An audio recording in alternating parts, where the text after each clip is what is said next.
the Kids Safe WA Award. The winner of the Kids Safe Award is Good Start Early Learning.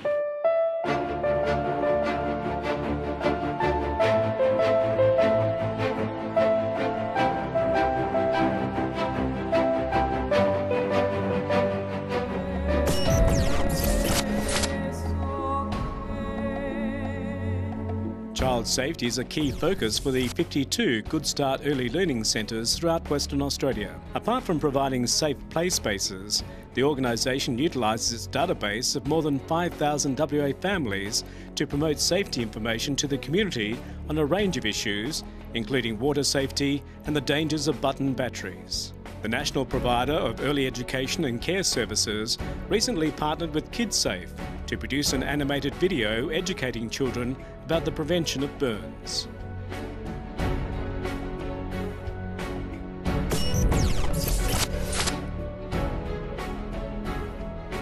We're the largest provider of early education and care services across Australia. So with that size comes what we believe is a pretty important responsibility to advocate for child safety and improve outcomes for children. So that allows us to access over 70,000 children and 60,000 families. So it's a pretty important job that we think that we've got and that we're actually able to do to advocate for that positive change. Particular focuses over the last year for Good Start in Western Australia has been button batteries, water safety. We've also partnered with KidSafe on the burns animation with Dr. Fiona Woods. We've also at a national level worked with product suppliers to ensure that the safety of the products that they're actually producing do ultimately have child safety and child wellbeing interests at heart. We have amongst our strategic priorities safety being a paramount one.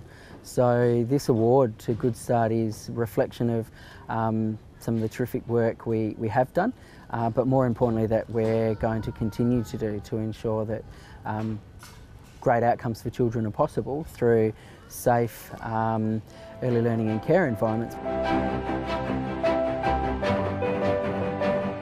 The awards today were really inspiring. It was outstanding to read a lot of the bios of the nominees and the finalists. So I guess standing amongst peers that have a similar interest in great outcomes for children, families and communities is terrific. There's a real sense of collaboration and a spirit of really wanting to keep strengthening those partnerships for even better outcomes into the future.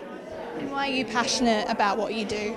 It's all about children for us and for me. So it's such an important first 5 years in the life of children. So much of I guess brain development happens in the first 3 to 5 years that can really establish great outcomes for children for life. So it's a pretty complex field and piece of work, but we think we can do it in a way that through play and through safe experiences that for the long-term benefit for children and families again and communities across WA and Australia, it's really important work. So that's what I love about it.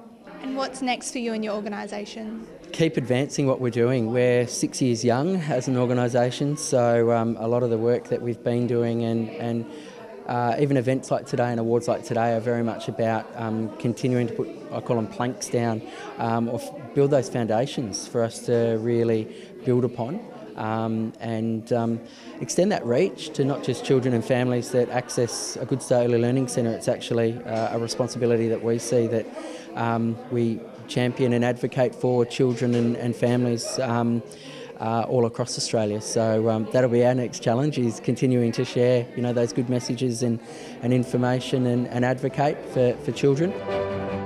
The finalists for the Ruby Hutchinson Award are Laura Gartree, Christine Layton, Amy Bainbridge, Janae Maripodi, Nick Sass. The winner of the Ruby Hutchinson Award is Amy Bainbridge from the ABC.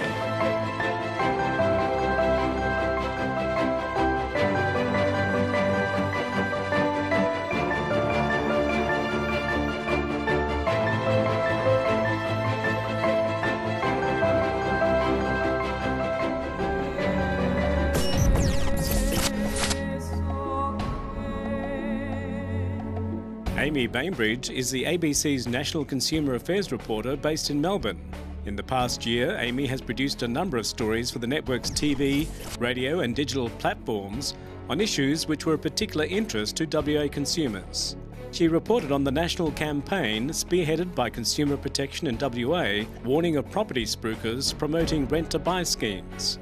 Other stories related to a WA consumer's complaint about poor internet services in regional areas, the pitfalls of extended warranties, as well as highlighting the plight of victims of financial fraud and seniors who live in residential parks.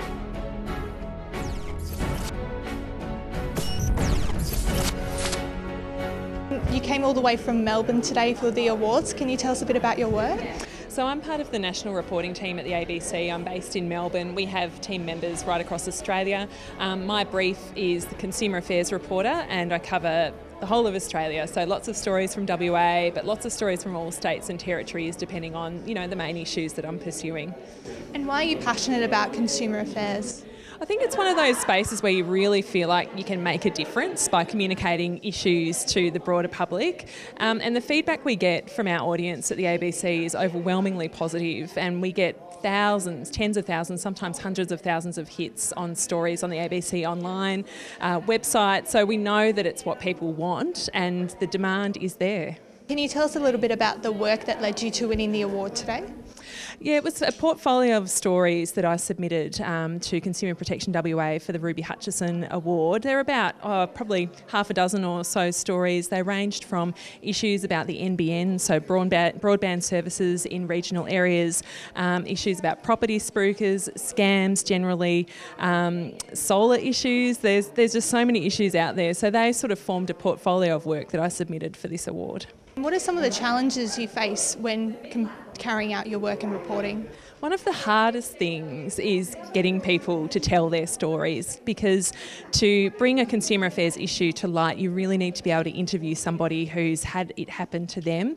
And with ABC television, people can sometimes be a little shy to go on camera, but once they understand the power of getting their message out, often, not always, but often people will be willing to share their story. TV can, of course, be extremely daunting sometimes, and sometimes we might just do a story for radio and online if someone's not prepared to go on camera. But the power of television is a really good thing, and once people kind of know that it's not as bad as it seems and do an interview, often they can be really pleasantly surprised by the outcomes they can get by sharing their story. And what's next for you in consumer affairs reporting? Well, it's a huge year at the moment. There's so much action happening. There's a lot of court cases going on relating to some of the major car companies.